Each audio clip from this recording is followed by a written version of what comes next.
Bom dia, boa tarde, boa noite. Está começando mais um papo.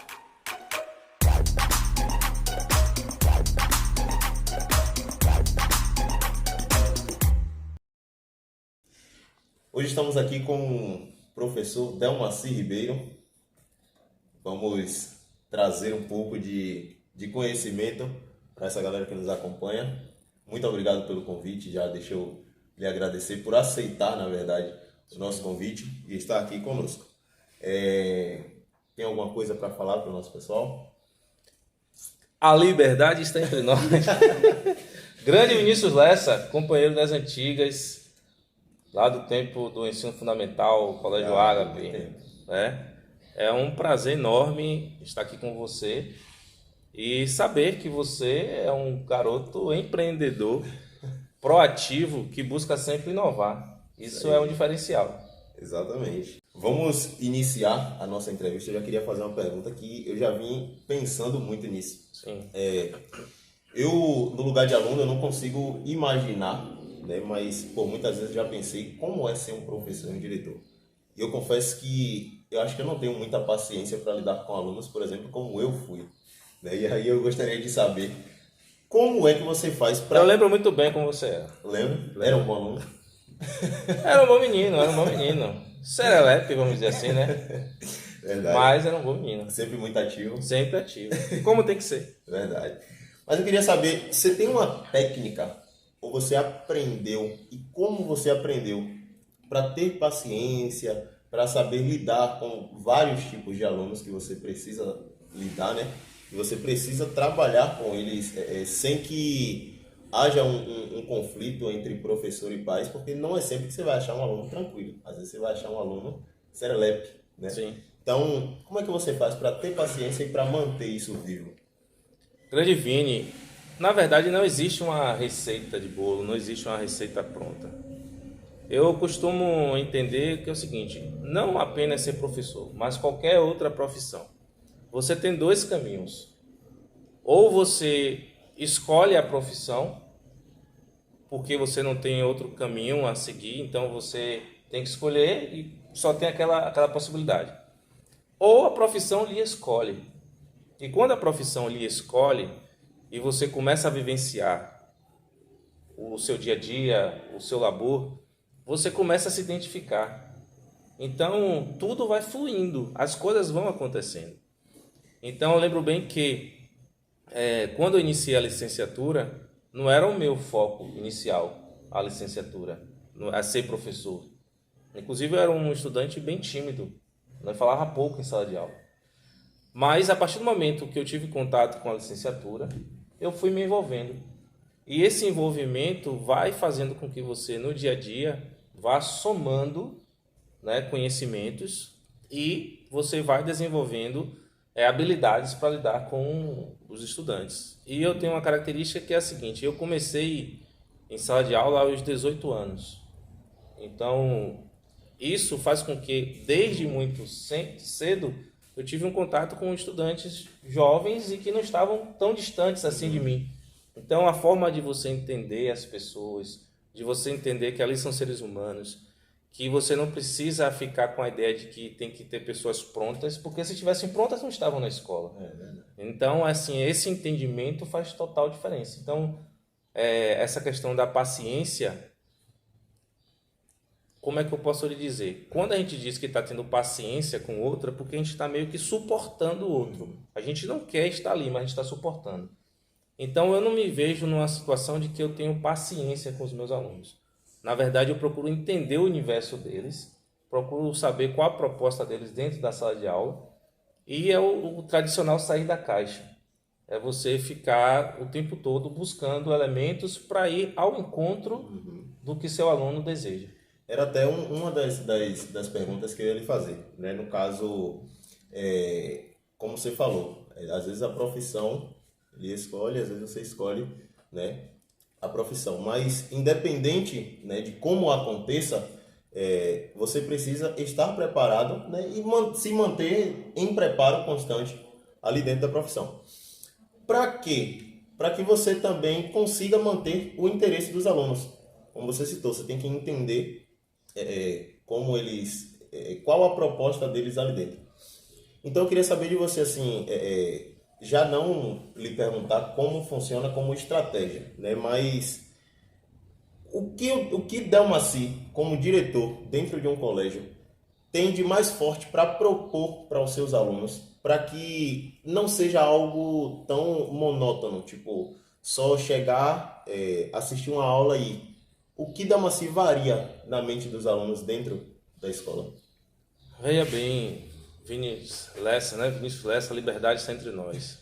A gente não pode deixar de falar da liberdade está entre nós, se né? manter sempre vivo, né? Tem que manter vivo.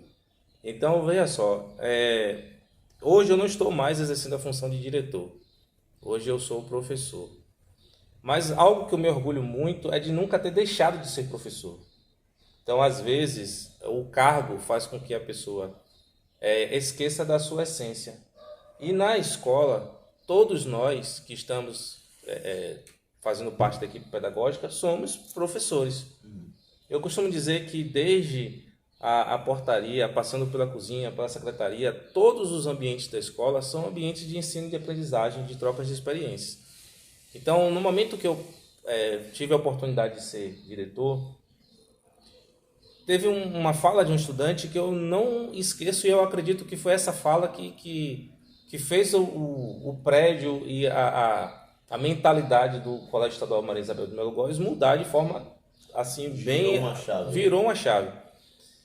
Eu entrei aqui em 2016 e na oportunidade eu era vice-diretor e professor, né? Dividia essa carga horária.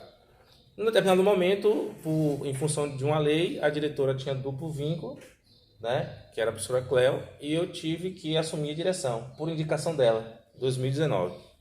E naquele momento, às vezes você se deixa levar por o que as pessoas, uma cultura, impõem. E você deixa de ser a sua essência, deixa de ter a sua essência.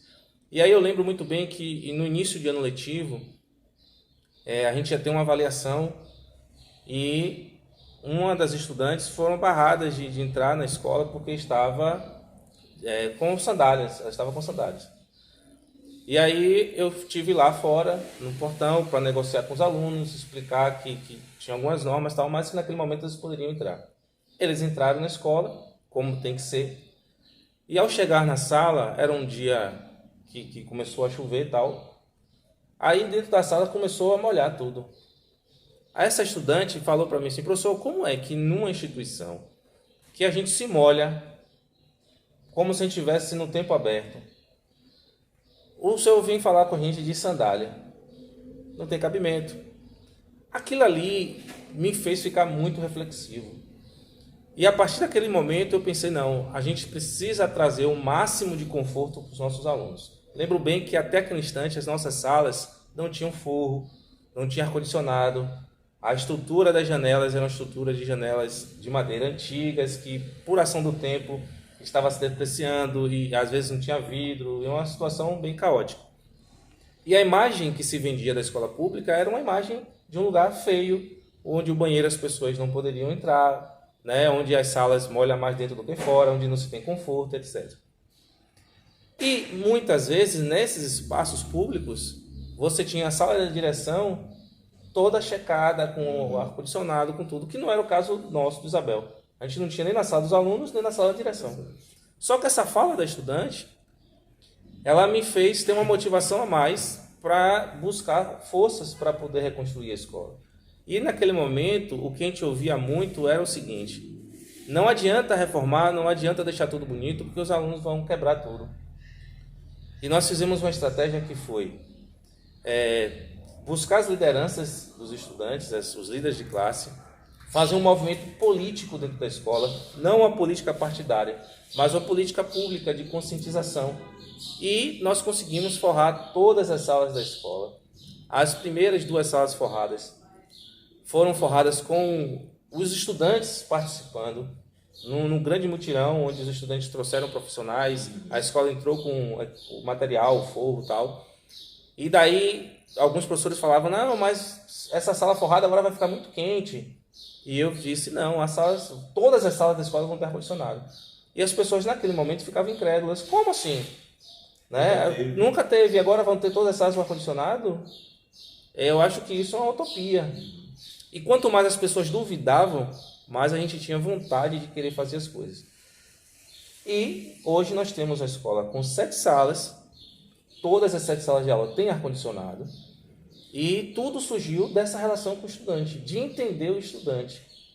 E para além dessas 7 salas com ar-condicionados, ainda criamos uma sala multifuncional, uma sala também climatizada, e depois que fizemos tudo isso, que partimos para ter um olhar para a sala dos professores e para a sala da direção, para também trazer esse ambiente mais confortável. Mas a gente quis dizer ao aluno, olha, a todos os nossos estudantes, primeiro a gente está olhando para vocês. Os estudantes são a alma da escola, né? E é uma situação que a gente tem que tentar dialogar e conciliar, porque às vezes cria aquela ideia no professor dizer, não, está valorizando os estudantes e não está valorizando a nossa categoria. Quando, na verdade, a ideia não é essa. A ideia é mostrar que sem os estudantes, nós não temos escola. A escola não existe. E a escola pode ser qualquer outra coisa, né? Menos uma escola. Então é isso. É um processo constante de observar os estudantes. E nesse tempo que eu estive na direção, eu posso lhe dizer que foi uma dedicação exclusiva de verdade, né? Criamos uma divulgação nas redes sociais. A gente criou um projeto de resumo da semana, que era uma espécie de TV da escola, né? De forma amadora, mas tudo que acontecia na escola, a mínima coisa que fosse, a gente ia lá, registrava, depois editava na sexta-feira, publicava no sábado, e isso fez com que a escola ganhasse visibilidade, e os estudantes também se sentiam importantes. Poxa, minhas ações estão sendo registradas. E aí a gente veio com um projeto que era meu intervalo é show, né? A gente começou, inclusive, eu lembro muito bem que nossa primeira ação foi com o Vitor, que na época estava aqui na escola, Vitor Viotti, que hoje está, né, na carreira artística aí. E outros alunos, como o Denise também, que participou. Então é isso. A gente, as pessoas costumam dizer assim, poxa, você é muito agoniado, é elétrico. Mas a gente tem que acompanhar os estudantes que são do século XXI. São estudantes que querem, que têm capacidade, que têm potencial. E nós, enquanto gestão, né, na condição de agora aí gestor, a gente precisa estar impulsionando essas ações. Entendi. E aí, já pegando o gancho, eu queria saber de você, assim, qual é a maior dificuldade, no caso, quando você era diretor, quando você atuava como diretor, qual é a maior dificuldade que o diretor enfrenta para fazer com que esses projetos aí deem certo? Então, a maior dificuldade é a burocracia. Porque, assim, nós somos uma escola estadual, então nós somos uma rede, né? Somos uma rede onde hoje o Isabel pertence ao NT 18, que é o Núcleo Territorial 18, que a sede é na cidade de Alagoinhas, e temos 416 municípios na Bahia, onde em todos esses municípios você tem pelo menos uma escola estadual. Então, assim, tudo precisa ser integrado. Só que dentro dessa integração, às vezes tem a chamada morosidade burocrática do sistema do Estado. E eu não consigo acompanhar uma fila o tempo todo, olhando e vendo outras possibilidades e alguém me dizendo, não, você tem que continuar nessa fila, você não pode ter um outro olhar. E o meu maior desafio foi esse. E eu acredito que eu consegui, não só eu, mas a equipe gestora que fazia parte, né, o professor Poena, a professora Miriam na coordenação, e todos os professores, alunos, secretaria, a gente conseguiu fazer esse olhar diferente. Por quê? Quando eu cheguei na escola, eu detectei que a escola tinha muitas coisas importantes, mas nada era divulgado. Então, se você não divulga, não existe. Então, a gente começou a divulgar, a gente começou a trabalhar com a questão do marketing digital, mesmo sem ter formação específica para isso. Então, eu me tornei o diretor, o contador, né, o professor, porque eu não deixei de trabalhar em sala de aula com os alunos, motivando. Porque uma coisa que eu acho interessante é o seguinte, que já estava lá na minha primeira fala. Quando você fala o que tem que ser feito, você tem uma ação. Quando você mostra e você executa e as pessoas veem um exemplo, elas têm um outro sentimento. Então, aqui, época junina, eu não esperava as pessoas amarrar as bandeirolas. Eu chamava os estudantes e nós todos juntos íamos amarrar as bandeirolas. A telha quebrou. Eu não esperava que chegasse a manutenção. Eu subia no telhado junto com os estudantes. Isso é certo? Aí alguém pode dizer, não, isso não é uma coisa certa. Teria que ter um cenário perfeito. Mas, infelizmente, o cenário perfeito não existe. E eu estou aqui para dar o melhor para os meus estudantes. Porque eu entendo o seguinte, a educação transforma. E essa educação que transforma, ela precisa, de fato, transformar a partir dos exemplos, ela precisa ser uma esperança de esperançar para que esses estudantes possam ter uma vida melhor. Então, as nossas ações sempre foram nesse sentido, de buscar desafiar a estrutura do Estado. Essa estrutura do Estado, ela faz com que a gente não saiba, por exemplo, quais os valores que a gente vai ter para manter a escola no ano seguinte. Então, na Câmara Municipal, no Poder Executivo Municipal, você tem a lei orçamentária, que é votada no ano anterior. Então, o prefeito ele já sabe no ano seguinte o que é que ele vai ter de dinheiro, né? Os vereadores também já sabem qual é o orçamento da Câmara. Na escola não funciona assim. É sempre uma surpresa, né? Você não sabe o que é que você vai ter dinheiro no ano seguinte. Então, a gente buscou ser um caçador de editais também, que é uma ação também muito importante, porque às vezes você tem a ignorância, que é a falta de conhecimento dos editais públicos a nível federal, né? CNPq, ou a nível estadual, né? Como a FAPESB. Então, assim, são fundações, são centros de iniciação à ciência, à pesquisa, que trazem os editais e que a gente precisa inscrever a escola. Então, eu fiz muito isso para poder a gente ter recursos e, a partir desses recursos, a gente trazer os diferenciais. E foi justamente isso que aconteceu. Você chega numa escola pública, como é hoje o Isabel, e as pessoas que chegam aqui e não conhecem a escola ficam, poxa, isso aqui é uma escola pública? Né? De onde tem esse dinheiro para vocês manterem a escola pintada? As perguntas que o povo mais se faz. Para você manter a escola toda bonitinha, pintada, organizada, um ambiente aconchegante. Se você for na sala multifuncional, é aconchegante. Se você for na sala de aula, é aconchegante. Se você chega na sala dos professores, em todos os espaços da escola, você tem até a questão do banheiro, né? Recentemente a gente teve uma visita aqui de um amigo, Ed Ribeiro, e ele entrou no banheiro e falou: meu amigo Delmaci, a primeira coisa que eu faço ao chegar no restaurante é ir no banheiro. E no banheiro eu sei se eu posso almoçar, eu posso fazer minha refeição ali. E nessa escola eu tive a sensação de que ao entrar no banheiro eu estou confortável, assim, muito tranquilo, porque está tudo muito bem higienizado. Então, assim, isso é algo que as pessoas ficam se questionando. Por quê? Ao longo do tempo, construiu-se a imagem de que a escola pública é um lugar ruim, é um lugar feio, é um lugar de quem as pessoas que estudam lá porque não têm condição de pagar a escola particular. E a gente criou na escola essa outra identidade de escola pública. É uma escola pública da inclusão, é uma escola pública da diversidade, é uma escola pública do diálogo. E é uma escola pública onde os estudantes, desde que chegam aqui, e eles vêm de vários lugares, de diferentes realidades, eles entendem que a nossa proposta é uma proposta inclusiva, integral, integradora, para que eles possam viver o melhor das suas vidas aqui. Eu digo a eles o seguinte: vocês têm 3 anos na escola pública, no ensino médio. Depois desses 3 anos, a vida de vocês muda, vocês vão ter que seguir uma profissão, os boletos aparecem, é uma outra realidade. Então, a vida das pessoas, dos estudantes, nesses 3 anos, ela tem que ser consolidada. E se você oferece as melhores condições possíveis, certamente esse estudante vai ter mais chances no mercado de trabalho. E uma outra coisa você pode ficar reclamando do que o Estado não faz, do que o sistema não faz, cruzar os braços e dizer: a escola está feia porque o governo mandou o recurso, ou coisa do tipo. Ou a gente pode ter a chamada ação proativa, empreendedora.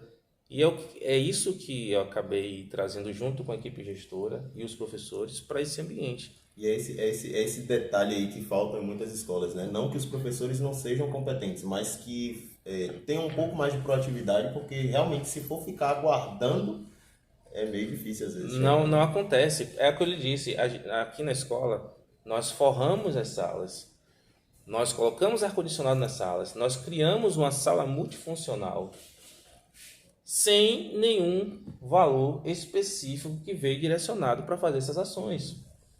Foi através de uma boa administração dos recursos públicos que as coisas aconteceram.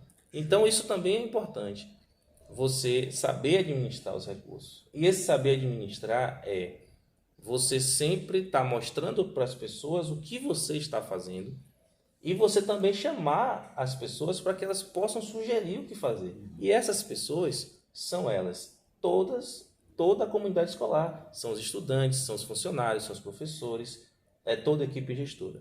Então, tinha uma coisa que me incomodava bastante na época da gestão, é que a cada 2, 3 meses eu colocava no grupo dos pais, nos grupos dos alunos, no grupo dos professores, toda uma descrição do dinheiro que entrou e do dinheiro que saiu, de cada ação que foi feita.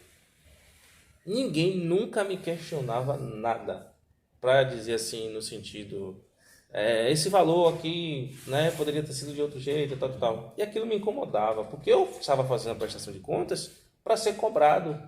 E aí eu indagava as pessoas, me cobrem, falem alguma coisa. E aí as pessoas diziam, não, nós confiamos em você.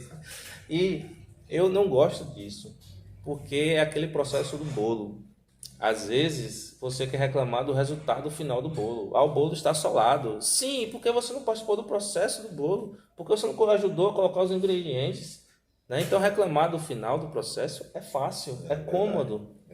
Mas realmente eu acho que a gente precisa de um pouco mais dessa visão dentro das escolas para que a gente venha, como você falou, trazer um futuro melhor, né, para os alunos que ali estão. Agora vamos voltar um pouquinho. No início você me falou que você iniciou na sala de aula com 18 anos. Sim. Né? E é muito cedo hoje. 18 para 19. Então eu queria saber de você, assim, antes desse período, teve alguém como referência para que você se interessasse pelo ensino, pelas salas de aula? Rapaz, deixa eu lhe falar. Eu, ali por volta no ano de 2003 para 2004, eu fui o primeiro da minha família a acessar o ensino superior, né, a universidade. Então, do ponto de vista de você ter um referencial de alguém que já fez algo parecido e daí você se inspirar, eu não tinha. Mas assim, as minhas duas referências eram os meus pais, meu pai e minha mãe. Meu pai já tinha falecido na época, né? Ele faleceu em 2002. E minha mãe é uma grande referência para mim. E por que referência? Meu pai era um jovem, né, um rapaz que sempre me acompanhou na escola, né? Sempre me incentivava. Meu pai é uma referência porque ali naquele momento, lá final da década de 90, início, né, do ano 2000, eu não via muito os pais indo até as escolas para acompanhar os filhos. Eu não via. Quer dizer, eu não vejo isso até hoje, para falar a verdade. Até hoje ainda é um número maior de mães. Claro que hoje já tem mais pais que participam, mas sempre, culturalmente, as mães estiveram mais presentes nas escolas. E meu pai era muito presente na escola. Então aquilo para mim era uma referência, era um incentivo a mais, né? Saber da preocupação dele, saber de que ele sempre falava para mim. Inclusive tem uma fala interessante que ele falava para um vizinho que o filho dele um dia ia ser doutor. E o vizinho, eu acho que zombava um pouco daquilo, né? Poxa, como é que o filho de Devasso, né, que o pessoal chamava ele, um pintor aqui que trabalha em oficina, né, para ganhar o pão de cada dia, vai ser doutor? Como assim? Devasso tá ficando doido, né? E aquela crença dele era interessante. Ele tinha um poder de ver as coisas antes da gente. Certa vez ele ia em Salvador e na época ir para Salvador era uma diversão, né? Para quem nunca ia. E aí eu falei, meu pai, me leve com o senhor para Salvador. Ele falou para mim, rapaz, vai chegar o dia que você vai ter que ir para Salvador todos os dias. E você vai ficar cansado, não vai nem querer ir. E eu ficava imaginando, poxa, quando é que vai chegar esse dia? Meu pai está me enganando. E de fato chegou. Eu cursei engenharia mecânica no Instituto Federal da Bahia, primeiro no Cefet, depois mudou o nome. E eu tinha que ir para Salvador todos os dias. Às vezes o carro quebrava, o carro da prefeitura, eu chegava em casa de madrugada, era uma luta. E eu lembrava dele em cada situação desse de perrengue. Eu falava, rapaz, não é que ele estava certo. Anos depois a coisa aconteceu. Então ele é uma referência para mim, sempre foi. E uma outra grande referência para mim é minha mãe. Por quê? Minha mãe, ela estudou pouco, né?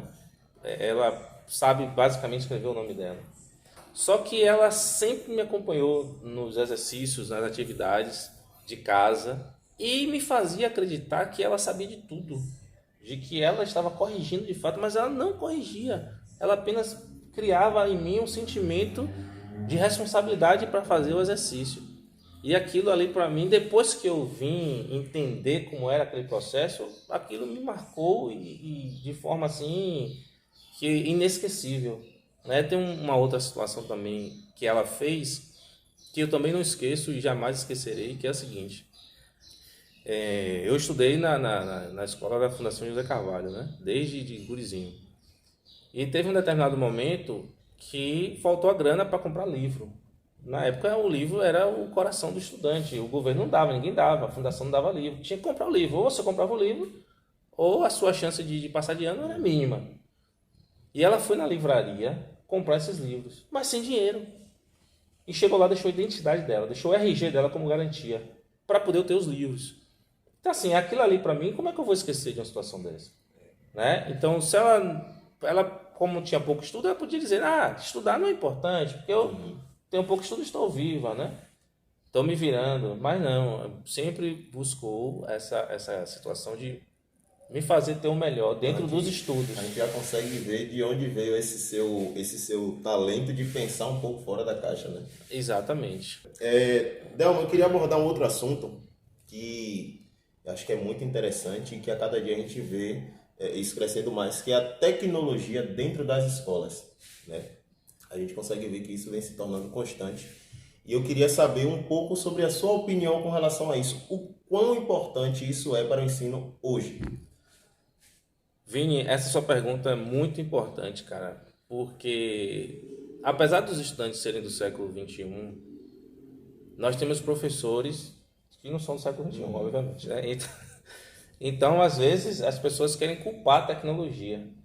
As pessoas querem dizer que a tecnologia é vilã. Como não é, a situação não é essa. O celular não é o problema. É o saber usar, né? Não é o saber usar, cara. Então, quando eu cheguei aqui na escola em 2016, eu não esqueço, velho. A senha da internet era guardada a 7 chaves. E já naquela época, volta e meia, algum estudante conseguia descobrir, quebrava a senha e tal. E que isso era muito massa, porque ele estava buscando, né, se apropriar da tecnologia. Ele queria ter acesso à internet. Só que a escola não tinha esse suporte. Porque se espalhasse a Wi-Fi, primeiro que não conseguiria espalhar, porque os equipamentos eram limitados. As pessoas iam ficar todas próximas da secretaria. E a secretaria não ia funcionar, porque a internet era baixa, né? Exatamente. Isso no ano de 2016. E quando eu entrei na gestão para ser de fato diretor da escola em 2019, eu passei na sala dos alunos e disse para eles o seguinte: olha, todos vocês vão ter acesso à internet aqui na escola. O Wi-Fi vai ser liberado. Criou-se um tumulto por parte de toda a comunidade escolar, dizendo, primeiro, aqueles mais resistentes, tradicionais, dizendo, você é doido, os alunos não vão querer estudar, só vão ficar no celular, olhando a internet, etc, etc. Os alunos incrédulos disseram, não, que nada, Delma está mentindo, né? Como é que vai ter internet para todo mundo? Pois bem, nós fomos avançando, fomos assim, buscando testes, adequações. E quando eu saí da gestão, agora no início de 2023, eu deixei em todas as salas um equipamento instalado. É uma espécie de roteador, mas não é um roteador simples, é um roteador giga, de alta capacidade. Nós temos hoje aqui 200 megas na escola. E essa internet ela chega de qualidade em todas as salas. Só não chega em todas as salas de qualidade quando o problema é externo, quando o fornecedor que tem algum problema. Mas chegando essa internet na escola, esses 200 megas que nós pagamos mensalmente, todos os alunos têm acesso a essa internet. E a senha é livre. Todos têm acesso. A gente tem uma rede professor, tem uma rede alunos, tem uma rede secretaria. O que antes era só da secretaria, hoje temos 3 divisões, né, com 200 megas. Esses estudantes, eles ainda caem naquele problema de fazer um mau uso? Caem. Mas é o papel da escola trazer essas orientações. É o papel das famílias fazer essa orientação. Porque assim, a gente vê pessoas adultas, às vezes os pais desses alunos, que estão no seu trabalho e se distraem no celular. Então, por que eu vou achar que esse estudante ele vai chegar aqui e ele não vai fazer algo semelhante? Exatamente. Então, assim, cabe a mim, na condição de professor, que agora estou somente como professor, usar a tecnologia a meu favor, de forma favorável. Então, assim, para isso, o que é que eu estou fazendo? Para você ter ideia, hoje eu estou participando de 3 cursos relacionados à tecnologia. Esses 3 cursos são promovidos pela Secretaria de Educação do Estado, para todos os professores. E é aquela coisa, o professor não é obrigado a participar. Eu estou participando dos 3 cursos. Um curso para desenvolver aplicativo, um outro curso é junto com estudantes, a gente formou uma equipe com 2 estudantes, a equipe Sankofa, e a nossa ideia é desenvolver um produto para dar conta de algum problema social que traga essa ideia de liberdade e independência, fazendo referência ao 2 de julho. É o chamado Hackathon, né? Esse curso. Então, os meninos já desenvolveram um pensamento, uma ideia, que é justamente em relação à questão da sustentabilidade, da reciclagem reversa e tal. Assim, os alunos estão ganhando nota por isso. Eu não estou ganhando dinheiro por isso, mas eu quero participar porque eu acredito que é importante eu me atualizar. E os meus alunos, ao verem a minha participação, eles também começam a sentir uma lógica, pois esse cara está cobrando que eu faça as coisas, mas ele também está fazendo. Ele não está só pedindo, ele está fazendo. E um terceiro curso que eu estou fazendo, que é o Imersão Criativa. O Imersão Criativa ele é bem interessante porque é um curso, os 3 são proporcionados pelo Instituto Anísio Teixeira, que é da Secretaria de Educação do Estado da Bahia. E esse curso de Imersão Criativa, ele diz, olha, o professor ele pode reunir em equipes com mais 2 ou 3 pessoas, que inclusive pode ser de escolas diferentes, e nós vamos ter 7 mentorias, tudo online, para que o professor ele desperte a produção de conhecimento de forma criativa, que ele possa criar metodologias de ensino fora da caixa. E eu estou também nesse curso. E eu não estou fazendo curso com nenhum colega aqui da escola. É uma parceria com colegas da rede municipal de ensino. Que é uma outra coisa também que eu vejo muito interessante. É você abrir essas fronteiras, né? Você quebrar essas barreiras. Você não se isolar. Então, quanto mais parcerias, melhor. Então, a tecnologia na escola ela é muito importante, né? Hoje, na escola, os alunos são incentivados a usarem SEO. Quer dizer, não precisa nem incentivar, né? Tem coisas que já acontecem naturalmente. Uma outra situação que você fala de tecnologia, que eu recordo, quando eu cheguei na escola em 2016, nós tínhamos poucos computadores. E esses poucos computadores, eles não tinham... O estudante não tinha acesso.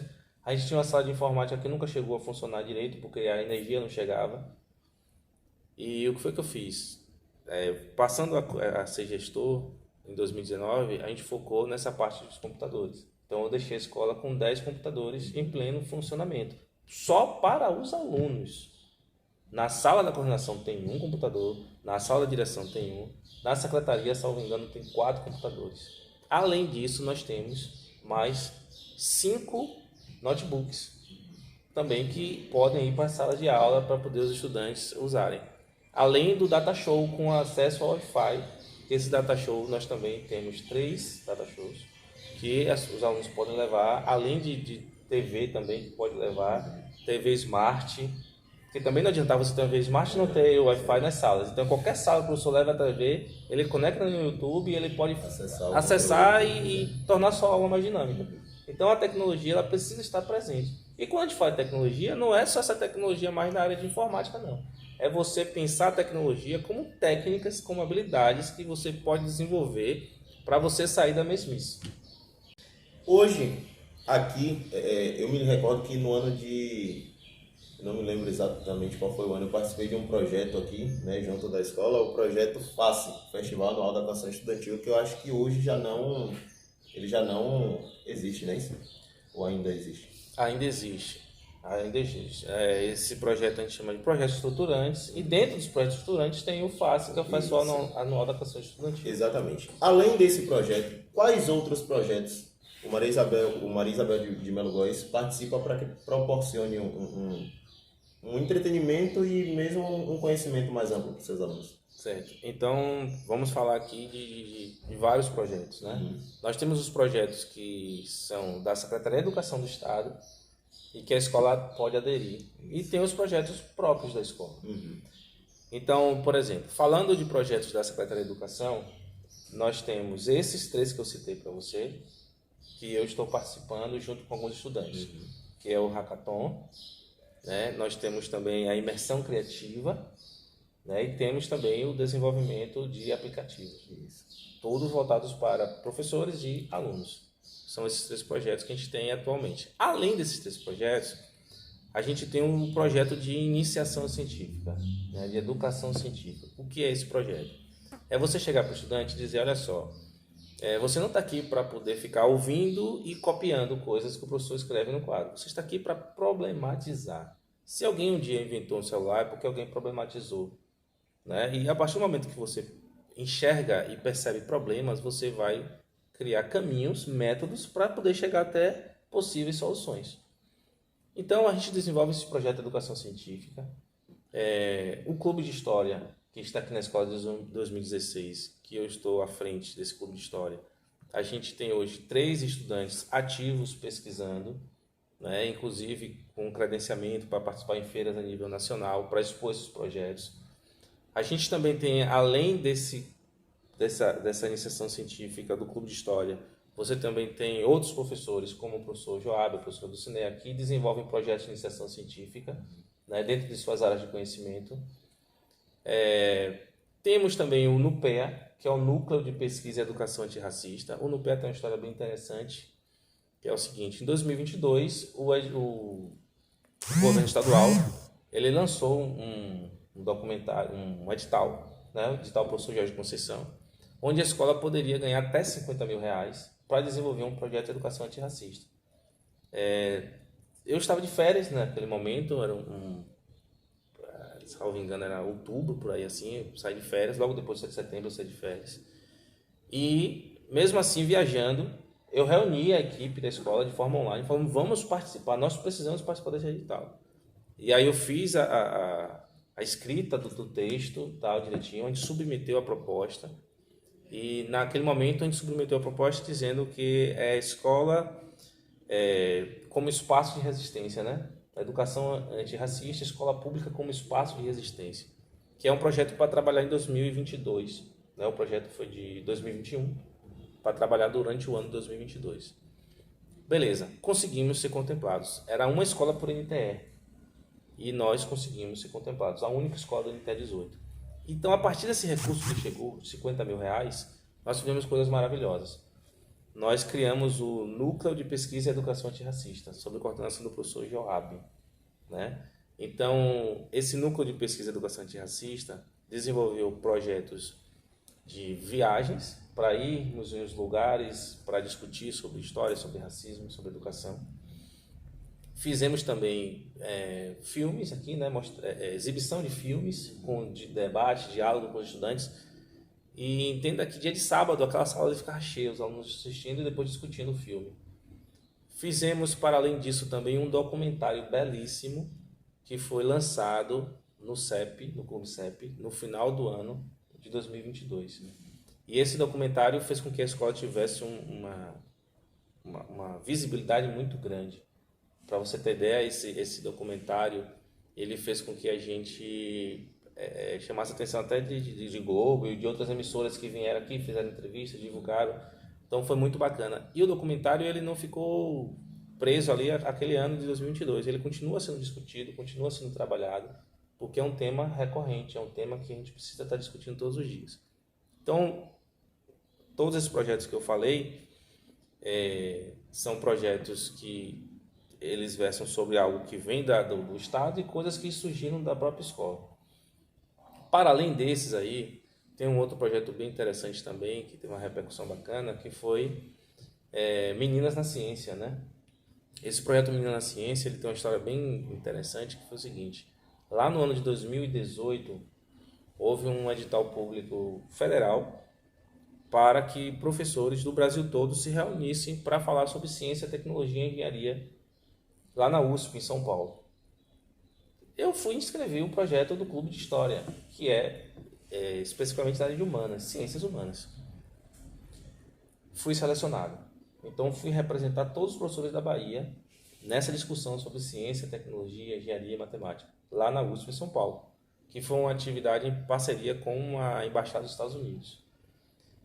Quando eu voltei desse projeto, a mesma USP, né, em parceria com a Embaixada Norte-Americana, lança um outro edital para os professores que tinham ido poder fazer uma ação a nível local para divulgar ainda mais. E aí, em parceria com a professora Shirley, de Salvador, que ela também foi representando a Secretaria de Educação, nós divulgamos o edital voltado para as meninas na ciência, né? E aí teve uma parceria com a Unesco, né? E a partir dessa parceria com a Unesco criou um projeto também para incentivar que as mulheres pudessem acessar as áreas duras, como a gente fala, as áreas das ciências da engenharia, da matemática e tal, física, química. E uma das nossas alunas, uma delas participou do curso, né, desse curso da Unesco. E esse curso, interessante, volto a dizer, é um curso que era voltado tanto para professor quanto para estudante. Esse curso aconteceu ano passado. Eu sou visto na escola como aquele que multiplica as coisas, né? Então eu fui para os alunos e falei, olha, vocês precisam participar. Ah, professor, obrigado, vale nota? Não, é uma oportunidade. Participa quem quer. Todos os professores sabiam do curso, mas apenas eu, que estava na função de diretor, mas nunca deixei de ser professor, eu fiz o curso. Além de fazer o curso, teve mais 2 alunas que fizeram o curso também. Quando chegou no final do ano, teve um momento presencial desse curso. Uma estudante não pôde ir e a outra foi, né? Essa estudante que foi muito bem vista lá, porque é uma menina da zona rural, que tem toda a dificuldade para chegar na escola e tal. E ela deu uma entrevista muito bacana, muito significativa. O nome dela é Fabiana, mora no Rio Vermelho, zona rural aqui de Catu. O que é que ocorre? A partir da repercussão dessa participação dela e também com a culminância no final de 2022 e início de 2023, ela foi aprovada a partir do ProUni para um curso de engenharia de produção. Então, houve interesse da Unesco em divulgar essas histórias. Tipo, é o início, meio e fim. Como assim? A gente incentivou que as estudantes participassem de seleções de profissões voltadas para as ciências, engenharias. E agora a gente vai trazer aqui um resultado de como essas estudantes se destacaram. Então, aqui em Catu foi Fabiana. E tivemos outras, né, de outras localidades aqui da Bahia. E aí a Unesco, em parceria com a TV chinesa, vieram aqui no Colégio Isabel para filmar a Fabiana, né, fazer uma gravação com ela para um documentário que vai ser lançado em breve, né? Então, assim, olha a repercussão que teve tudo isso aí.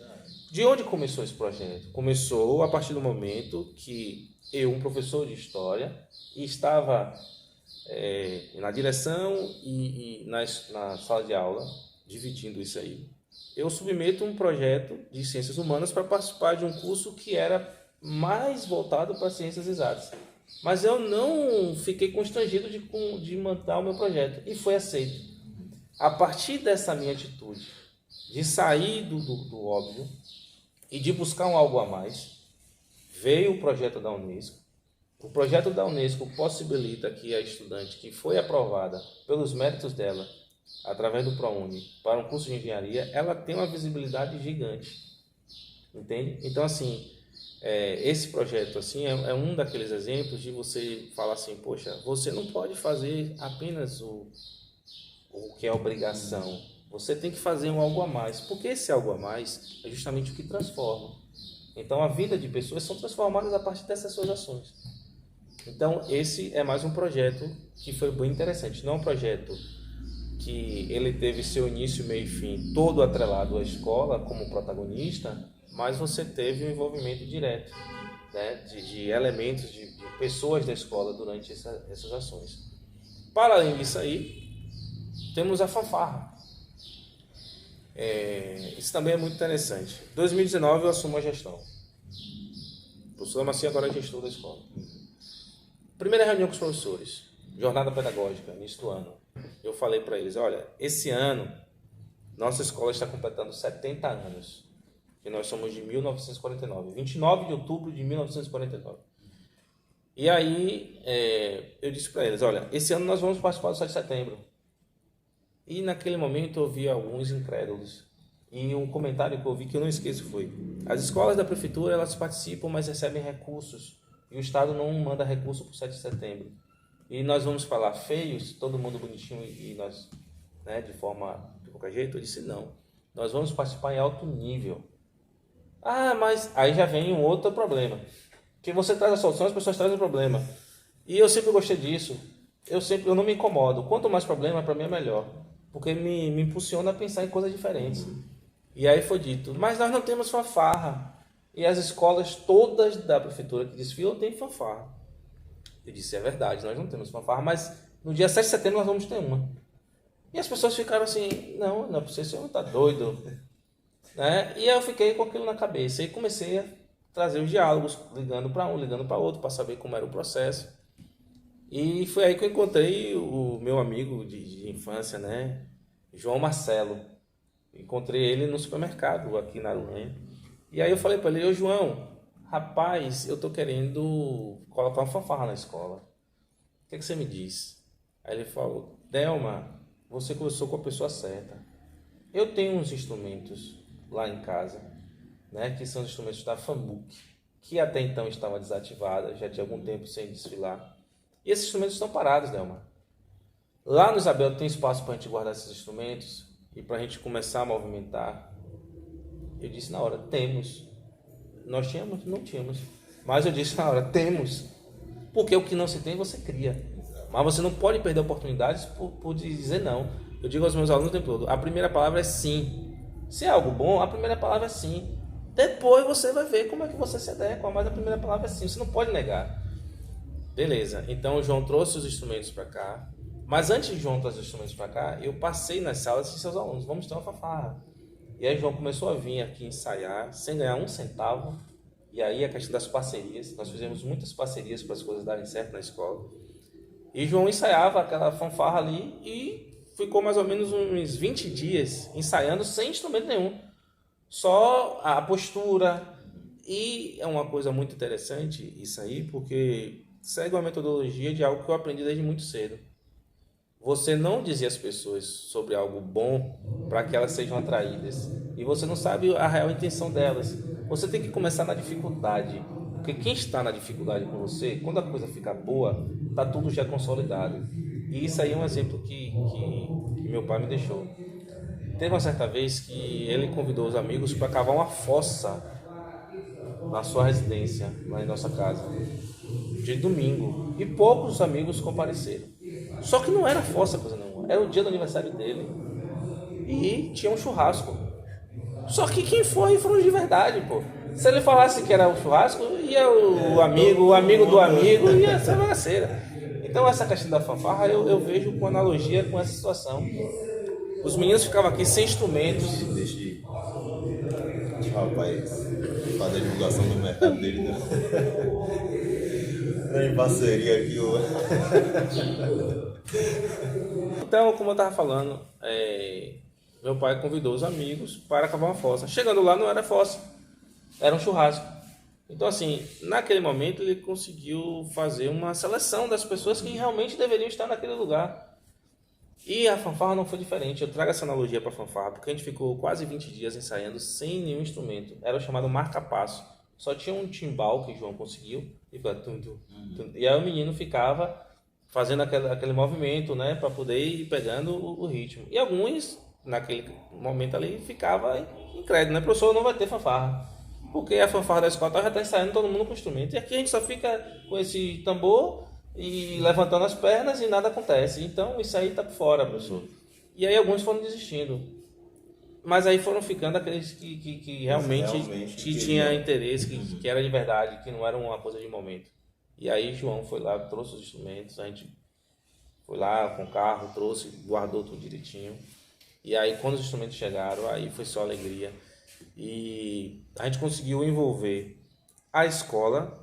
Eu vou lhe dizer que foi assim 99% da escola. Inclusive, na reunião da Secretaria Municipal de Educação na época, foi dito, olha, quantos alunos, a gente tem que ter um número limitado de alunos, 40 alunos no máximo por escola. E foi um grande susto para eles, porque quando a gente entrou na avenida, nós entramos com mais de 500 alunos. E aquilo ali foi algo extraordinário, porque não tinha nada feio, estava tudo muito bonito. A gente contou a história dos 79 anos da escola, dos 70 anos da escola, e foi algo assim maravilhoso. A fanfarra maravilhosa, né? O pessoal fardado com uma farda humilde, ainda que eles chamavam que era roupa de mototáxi, né? No sentido de que é aquele blusão, tipo um capote assim, né? Liso e tal. E foi a maior correria, mas a gente conseguiu fazer. Então a fanfarra é um dos marcos aqui que eu tenho orgulho aqui desse período que eu estive na gestão. E também parabenizo muito a força de vontade de João Marcelo, né, por ter acreditado na proposta. E aí veja como as coisas se alinham. Nós fizemos esse movimento para poder ter essa primeira situação da fanfarra. E quando foi em 2020, teve a pandemia. Em 2021 a escola voltou, mas ainda fraquinha. E aí a gente ficou naquela, pô, será que agora esse movimento de fanfarra, a participação de Isabel no 7 de setembro vai cair? Nada de cair. Quando foi em 2022, a gente conseguiu mobilizar os nossos recursos aqui da escola e conseguimos um fardamento da escola, né? E a fanfarra ganhou uma visibilidade tão grande que qualquer evento que tinha do NTE 18 era a fanfarra do Isabel que ia apresentar. Na inauguração de escolas, em Araçás, em Itanaga, qualquer lugar que tinha, era a fanfarra do Maria Isabel que ia. E o desfile do ano passado também foi maravilhoso. Até barco nós levamos para o percurso do desfile. E foi uma coisa interessante essa questão do barco. Eu fui dizer assim, professor, vamos falar da independência, na bicentenário da independência do Brasil. Era interessante ter um barco. Eu falei, pô, massa, vamos ter esse barco. Só que as pessoas estavam esperando que era uma representação, um papelão pintado. Aí eu, de forma assim, bem intuitiva, fui até um marceneiro. Falei, vem cá, como é que é pra gente fazer um barco? Aí me chega Cabral. Rapaz, o barco grande, cara. Barco grande. Com 4 pneus, assim, de bicicleta grande, né? Então, assim, quando esse barco chegou, foi sensação aqui na escola. As pessoas ficavam sem acreditar que realmente ia ter um barco. E a gente desceu aí com esse barco, foi maravilhoso, né? Foi o bicentenário da independência, a fanfarra já com a roupa, tudo bonitinho. E é isso. Então, são projetos que surgem sem a gente ter as condições ideais, mas que depois, pela força de vontade, eles foram se materializando. E, inclusive, hoje a fanfarra tem vários instrumentos, né? E tem instrumentos já próprios. Na primeira edição que a gente participou, em 2019, nós não tínhamos a parte de sopro, exemplo. O ano passado a gente já tinha essa parte de sopro. Né? E a fanfarra ela evoluiu que esse ano nós já vamos participar de concurso. Nós tivemos em Tanquinho recentemente, numa apresentação do aniversário, o aniversário da cidade foi Itanagra, né? Tanquinho foi um festival que teve lá. E, enfim, a coisa vai crescendo, vai aumentando e isso é bacana, né? Show de bola. Eu só tenho que parabenizar e agradecer, né? Antes da gente falar um pouco sobre CEMIG, né, que é o Colégio Estadual Maria Isabel de Melo Góes, nós vamos falar um pouco sobre Dona Maria Isabel. Eu gostaria de saber de você uma coisa. Quais as maiores dificuldades que o sistema educacional hoje enfrenta? E o que você acha que poderia ser melhorado, que pode ser melhorado? Olha só, a maior dificuldade que o sistema educacional enfrenta hoje é porque as pessoas que estão à frente da educação, elas não vivenciam a educação como deveria vivenciar. O que eu quero dizer com isso? Se o governante ele fala que na cidade dele a escola pública é de qualidade, os filhos dele deveriam estudar nessa escola. Uma coisa simples, uma coisa lógica, simples e lógica. Mas você nunca vê isso. Então, assim, existe um discurso sobre a qualidade da escola pública, existe uma vivência dessa qualidade em alguns espaços, mas na maioria das vezes, essa qualidade e esse protagonismo da escola pública, eu posso lhe dizer com todas as letras que não é uma ação direta dos governantes, é uma ação direta de quem está vivendo esses espaços. Quando você consegue mobilizar a comunidade para a comunidade viver o espaço como se fosse o pão de cada dia, aquilo que vai lhe dar algo a mais, pode ter certeza que essa escola é diferenciada. Mas quando isso não acontece, a escola não funciona. Por quê? Existe um sistema de burocracia que engessa as ações da escola. Engessa e cria uma imagem ruim, inclusive, da escola. Então, assim, a falta de valorização dos profissionais da educação é uma realidade. Quando eu digo valorização, eu não estou falando para você que é algo em relação aos vencimentos, ao dinheiro, né, ao salário. Não estou falando disso. E também, ao falar isso, não quero dizer que os professores ganham muito bem, né? Mas eu estou dizendo assim que a valorização ela precisa existir no sentido de você ter uma sensibilidade para o que é uma escola. Então, por exemplo, o governo estadual tem um projeto muito bacana, que é um projeto de monitoria, chamado Mais Estudo. No Mais Estudo, você tem os estudantes que são previamente selecionados em função de suas notas, para que eles recebam uma bolsa mensal, né, de R$ 100, e eles desenvolvam ações na escola de monitores, ou seja, ajudar aqueles colegas que têm dificuldade de pegar o assunto. Esse projeto é maravilhoso, maravilhoso. Mas qual é o problema? O estudante ele não é professor, então ele precisa ter um professor para fazer a coordenação, para dar as diretrizes. Mas aí o que acontece? O professor ele tem 40 horas, um exemplo. Ele tem 26 horas em sala de aula e tem mais 10 horas de coordenação, que é para ele corrigir, para ele planejar, fazer suas atividades. O governo ele não oferece uma contrapartida para esse professor. Qual seria essa contrapartida? Olha, professor, você vai coordenar esse projeto aí, o Mais Estudo, tá bom?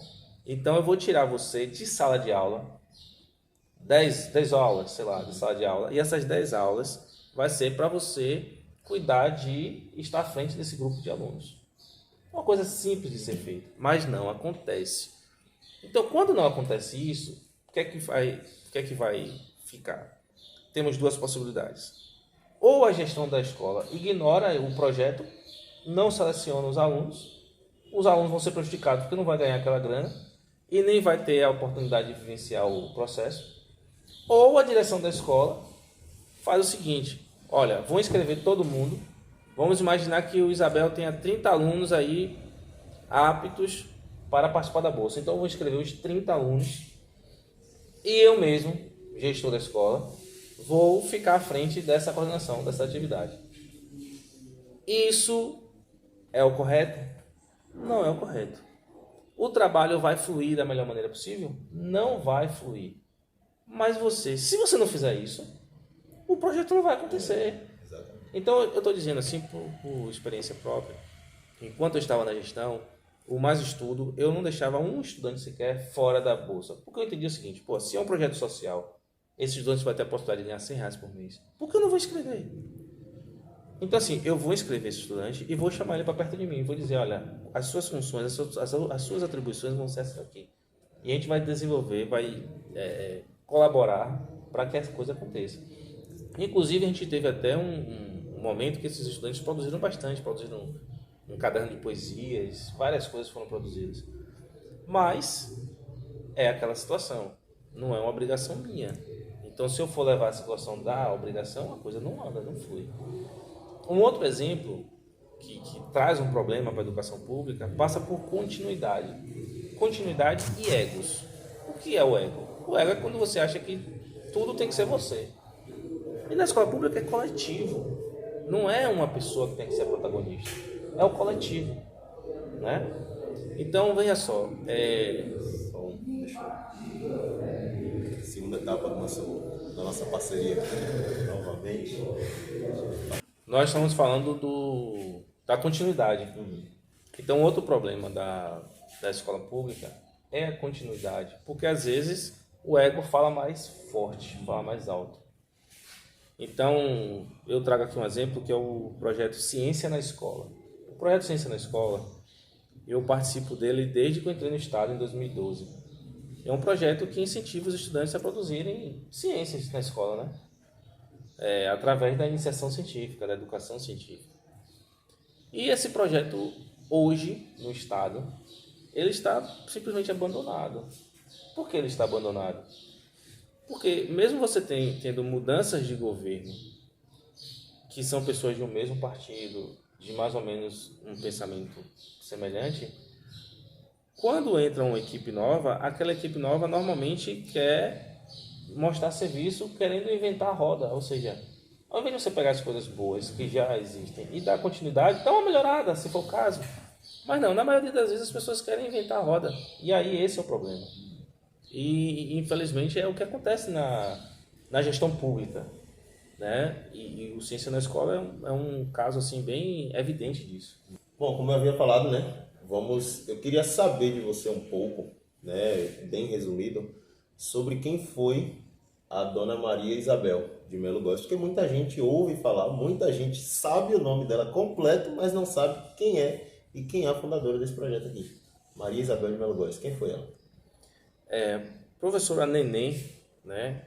Também conhecida como Maria Isabel, ela chegou aqui na nossa cidade no início do século XX, né?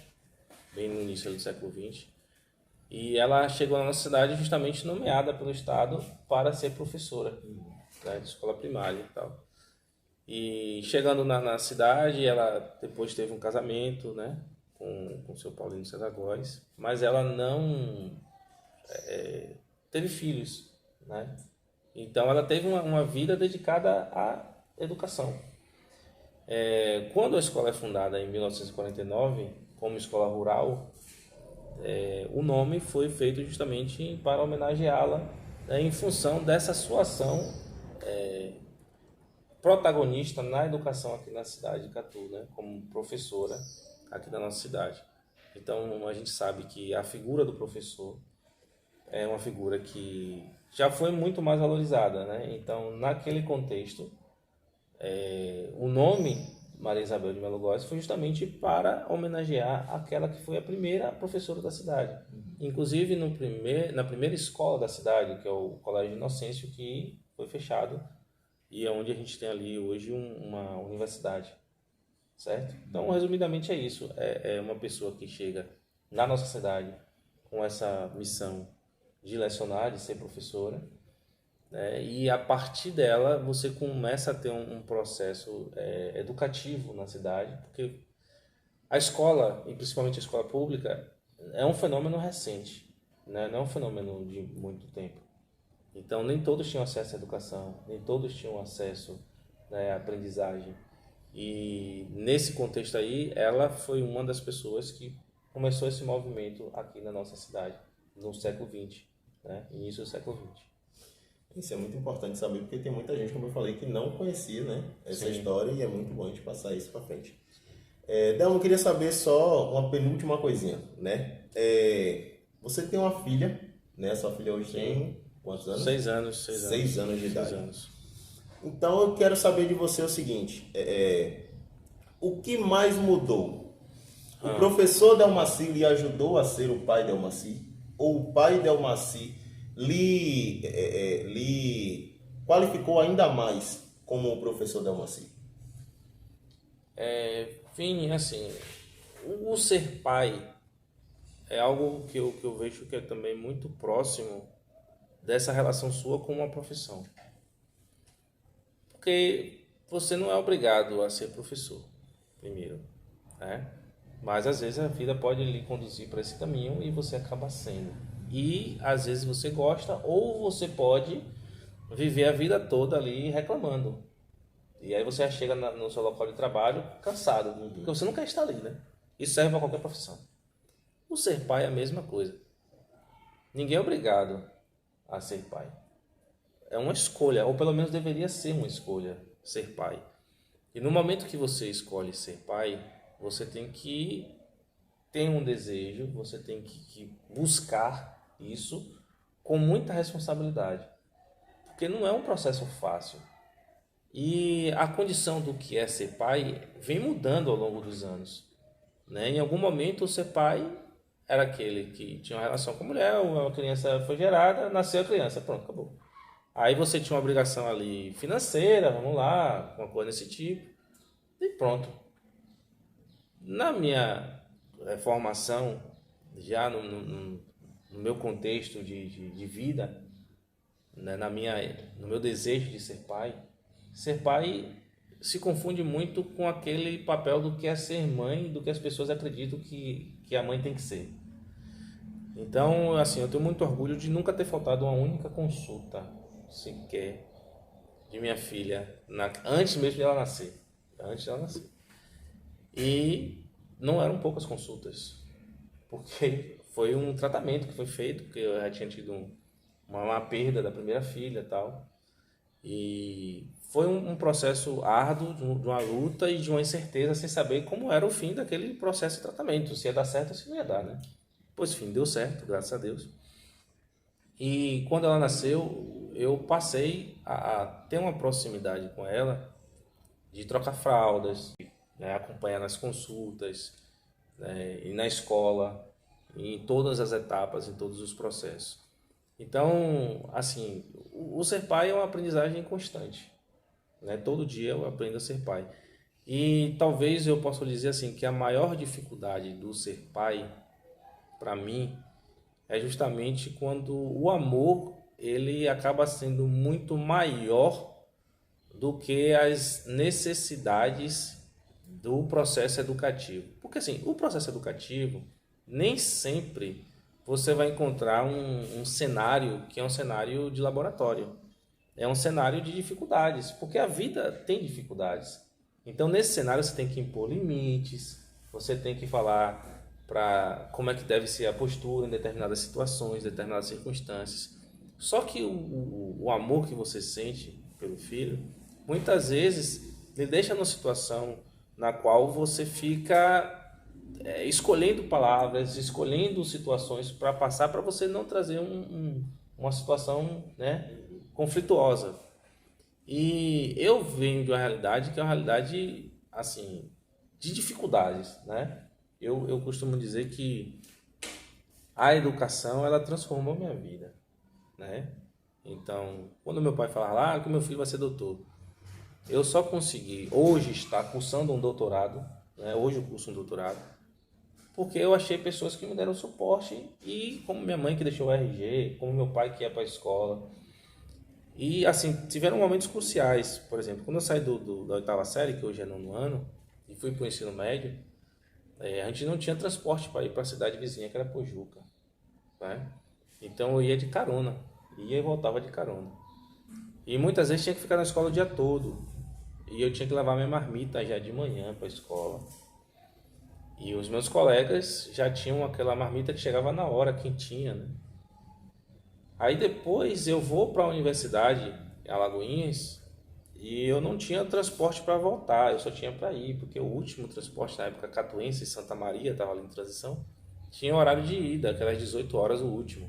Mas para voltar, quando acabava a aula, eu já não tinha mais. Aí eu tive que ficava pegando carona em frente ali ao exército, ali em frente ao NEB, 10 e meia da noite, né? E era uma situação difícil. E eu estou trazendo esse exemplo aqui para dizer assim, eu não quero nada disso para minha filha. Da mesma forma que meus pais não queriam isso para mim. Só que a condição na época era uma condição que não... A única coisa que eles podiam me fazer comigo era incentivar e trazer bons exemplos. Hoje, eu consigo trazer uma situação para minha filha que é uma situação um pouco mais confortável do que eu vivi. Mas o tempo todo eu tenho que estar me controlando em relação a isso. Porque quando você recebe tudo que você pode ter de forma fácil, você não valoriza. E eu estou trazendo esse cenário porque eu estudei na Fundação José Carvalho numa época em que eram 3 salas. Uma turma de primeiro, uma turma de segundo, uma turma de terceiro. Aí nós entrávamos em um número aproximado de 30 pessoas e quando a gente saía no terceiro ano tinha 15. Porque as pessoas iam perdendo no caminho.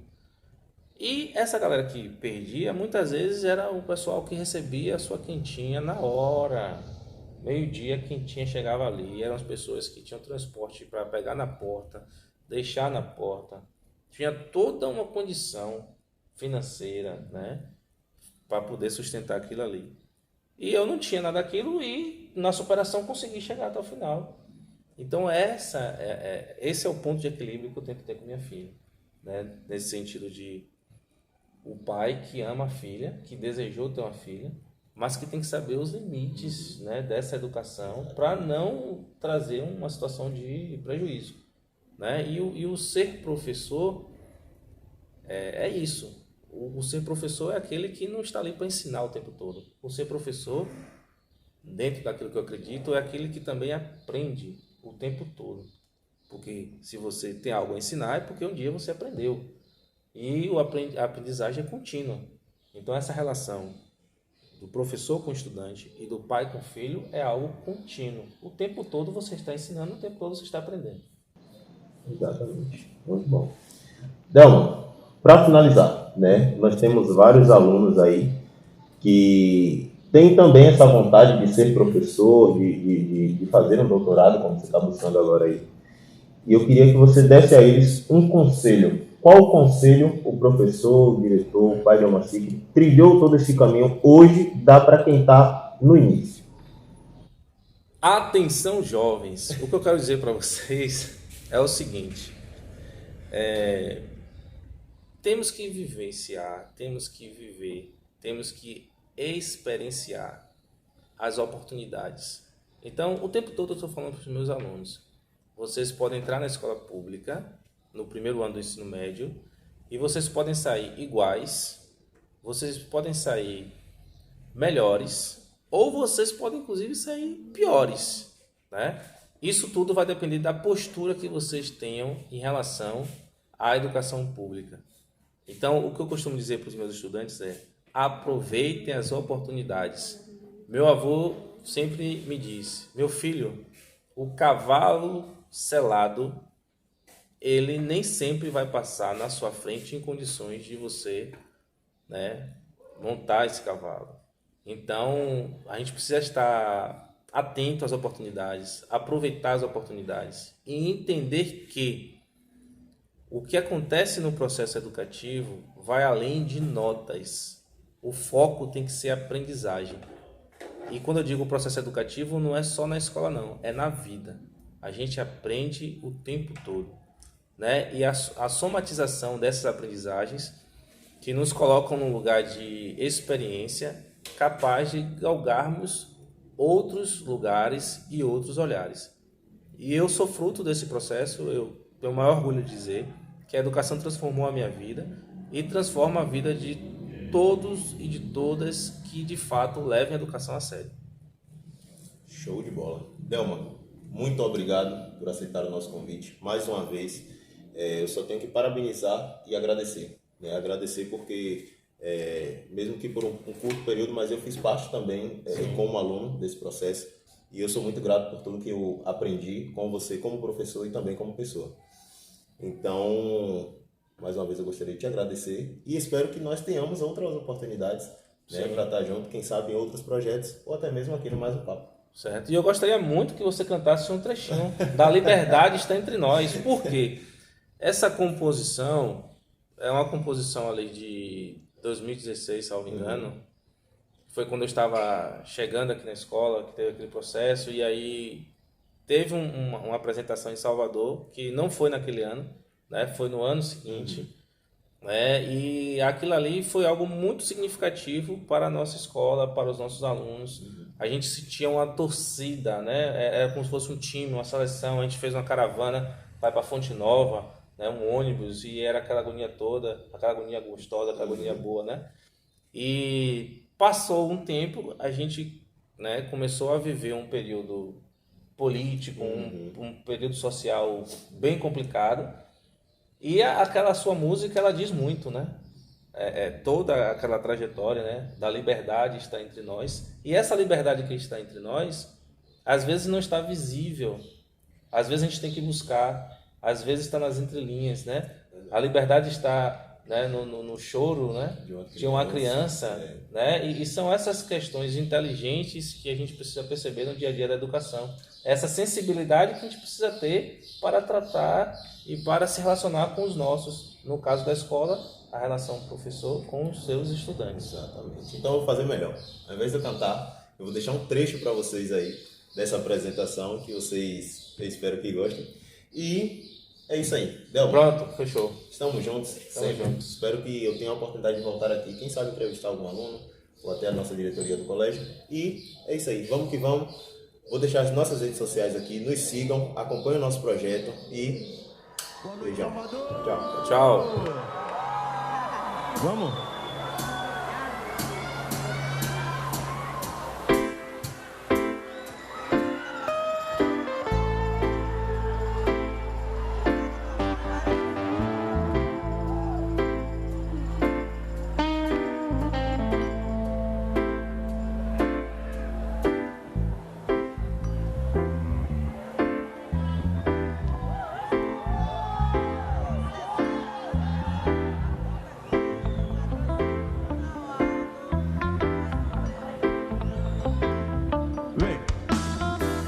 A liberdade está entre nós. A liberdade está entre nós. A liberdade está entre nós.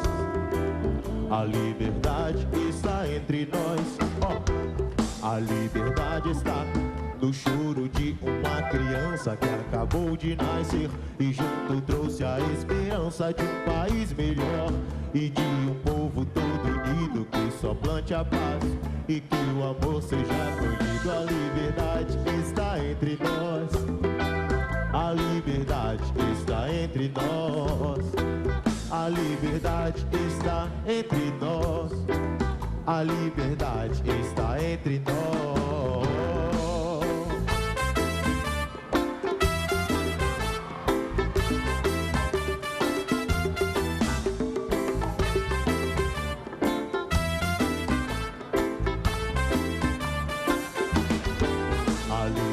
Está no canto de um passarinho que não deve a ninguém, mas tá acordado bem cedinho só pra desfrutar da liberdade que ele tem. E se eu fosse você, eu desfrutava também. A liberdade está entre nós.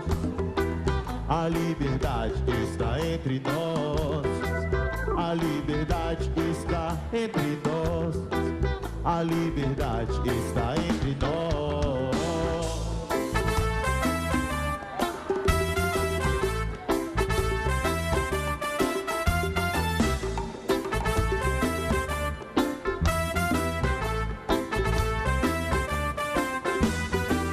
A liberdade só acaba quando o desrespeito invade. Eu só quero amor no meio da sociedade. Mas me diz aí, se não é isso que você quer, seja você criança, jovem, velho, homem ou mulher. A liberdade está entre nós.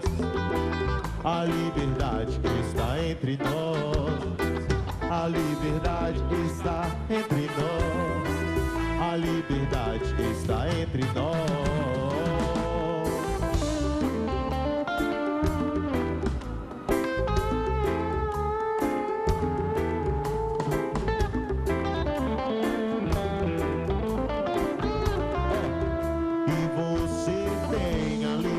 De escolher, decidir o seu futuro que vai ser.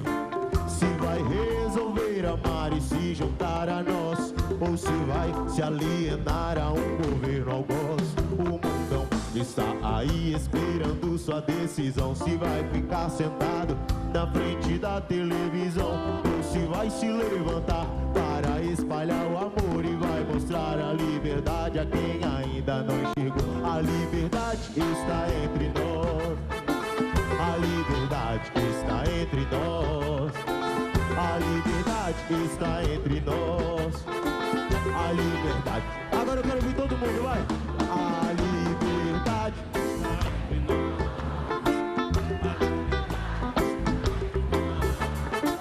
A liberdade está entre nós. A liberdade está entre nós.